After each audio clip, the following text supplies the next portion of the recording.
Hello everyone, welcome back to my channel. If you are new here, my name is Caitlin, and on this channel I upload all sorts of content relating to true crime, education and psychology related topics. So if that sounds like something you'd enjoy, then definitely subscribe and check out my other videos. Welcome back to another installment of True Crime Week. So if you haven't already seen any of the other episodes this week, I'm uploading a new true crime video every single day of this week.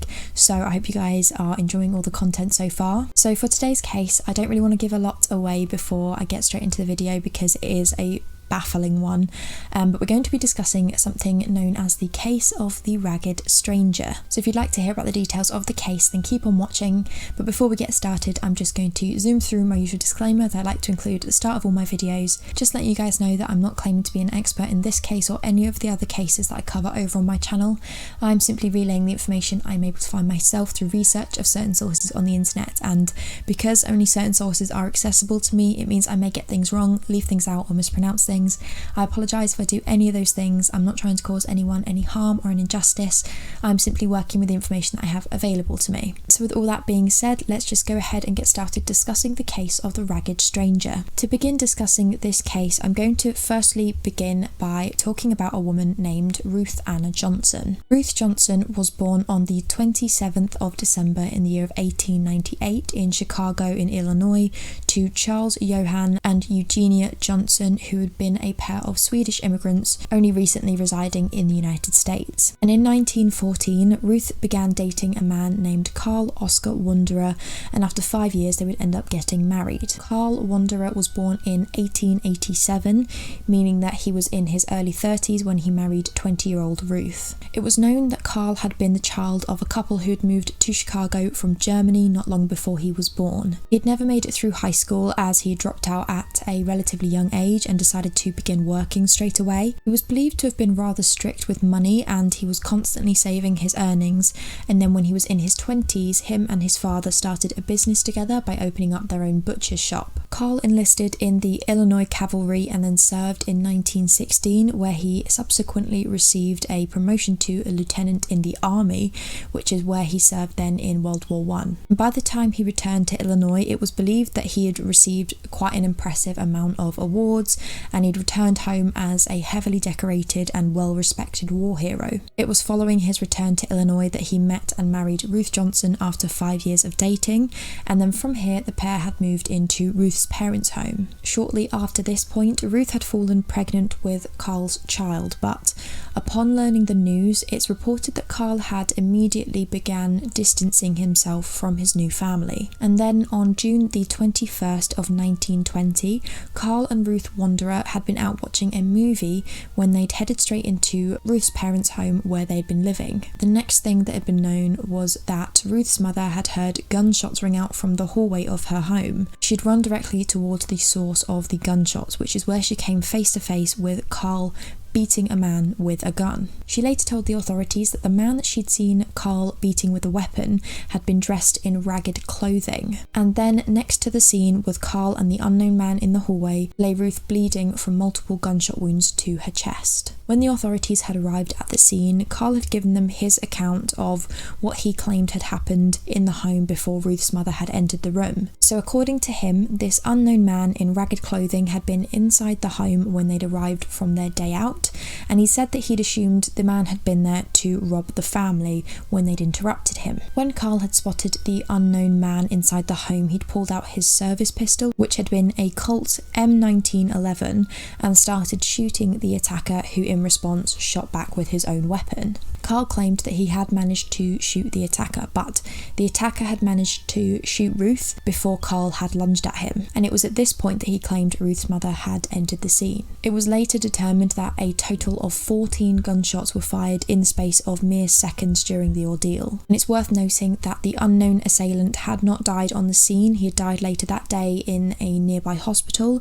and the only thing he was found to have on him aside from his ragged clothing had been just under $4 in change. Ruth Wanderer's last words before her passing were, my baby is dead," according to the reports given by her mother. When the news of this attack spread, there was a lot of coverage from the media outlets that were available at the time, and the public opinion had been hugely in support of Carl Wanderer. From the story that he had told, it had seemed that Ruth, a young woman with child, and her war hero husband had been brutally attacked and targeted, and it ended with Carl losing his wife and his unborn child. He was publicly revered for his bravery in his attempt at protecting his wife and his future child, and they'd shown complete sympathy for his completely heartbreaking loss. But things began to change completely when two men named Ben Hecht and Charles MacArthur had taken it upon themselves to independently investigate the now widely known story of Ruth Wanderer's death. Hecht had been re-examining each of the details relating to the case when one thing in particular had tweaked his suspicions.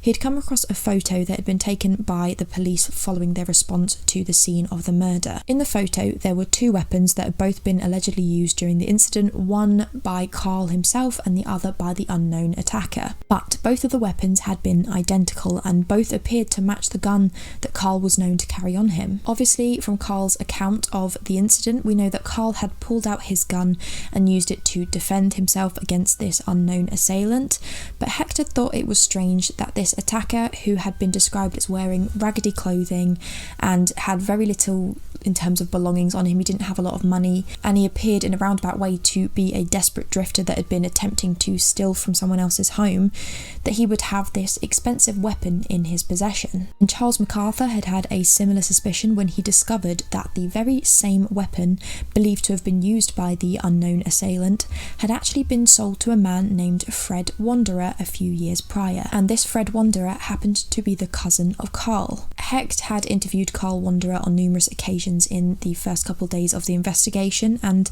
had only had rather pleasant experiences with him. The pair had become friendly as a result of their previous encounters, and so he had taken it upon himself to visit Carl following his findings of the weapon and the strange incident surrounding his cousin potentially buying this weapon, just in the hopes that possibly Carl could provide some clarity on the unusual finding. What he found when he turned up to Carl's apartment, though, had been that he'd become face to face with Carl in an extremely upbeat and happy mood, something extremely strange since it had been just a few days after his wife had been allegedly murdered in a brutal attack. He'd struck up a friendly conversation with Carl since, as I said, they had previously become sort of friendly enough acquaintances, but at some point during his visit to Carl's home, he had excused himself to go to the bathroom, and once he was inside the bathroom, he stumbled across a number of pieces of women's clothing inside of a bathrobe, as well as what seemed to be a pile of love letters. As Hecht took a closer look at the letters, he realised that they had been written by Carl Wanderer himself,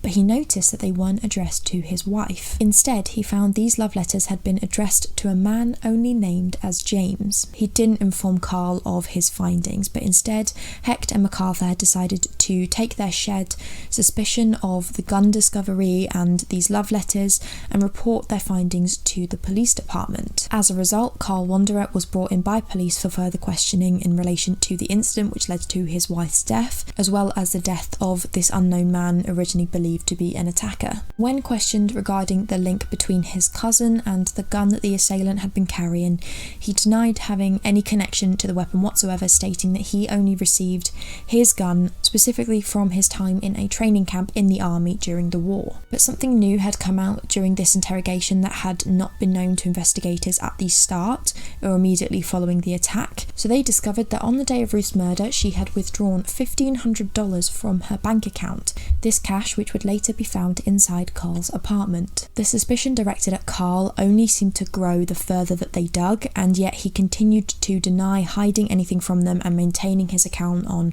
what had happened during the incident, stating that he had been entirely truthful. That was until Hecht had made a risky move to lie in the interrogation.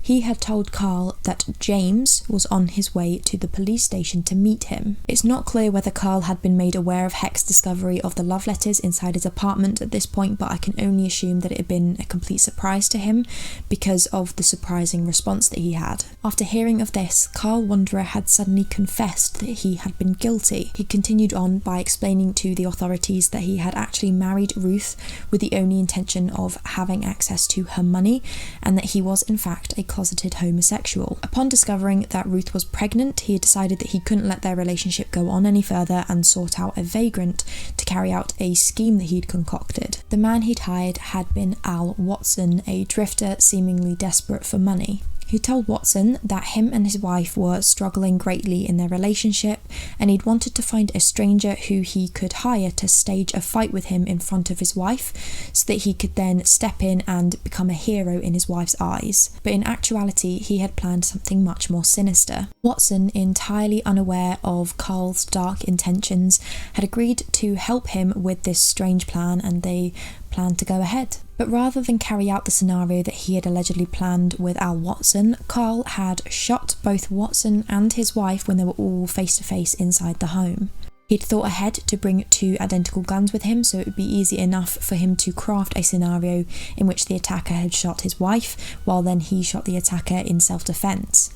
And following this confession, Carl was swiftly taken to trial, where he was ultimately found guilty of the murders of Ruth Johnson and Al Watson and sentenced to death. Carl Wanderer was executed on September the 20th of 1921, and it's recorded that before being hanged, he had continued to sing "Dear Old Pal of Mine." And that is the end of today's case. I absolutely think this is a baffling one. When I first started researching this, I had no idea where it was going to take me, and this is a case that just kind of left me speechless for a moment when I actually read what happened. So yeah, I'd love to know your guys' thoughts on this down below, and let me know if you do want me to do some more solved cases in the future. So thank you guys so much for watching. I hope you found this interesting, and I'll see you guys soon for another video. Thanks for watching.